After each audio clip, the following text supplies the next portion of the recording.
last year we seeded some winter wheat, and it ended up getting winter kill.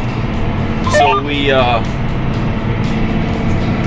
talked to a lot of people and a lot of good farmers, and they said to just leave it, it'll probably come out of it.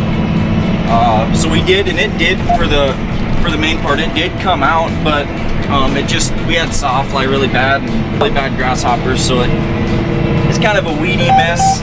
I don't know, this is kind of another one of the fields that had grasshoppers real bad. Get down to the ground, and it's kind of turned into a little bit of weeds here and there, kind of a mess. But the best scenario that we could have done on our wreck would be a good fall spray.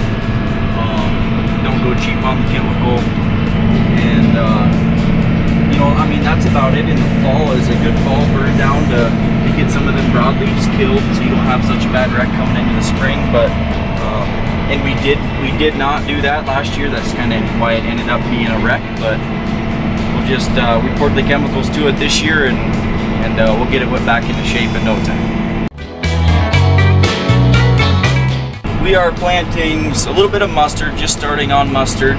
This is our first year doing that, about 500 acres of it.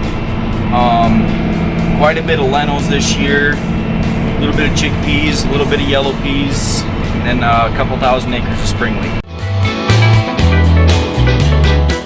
Well, I'm hoping I haven't been seeing a lot of grasshopper eggs around. Last year they kind of showed up fairly late, and with this that cold front we had here a few days ago, I think that might have helped a little bit.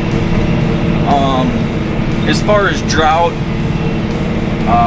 I guess there's not really much we can say about that or predict. That's all Mother Nature, but all we can do is hope for some rain, shoot for the stars, and hope we get a rain cloud.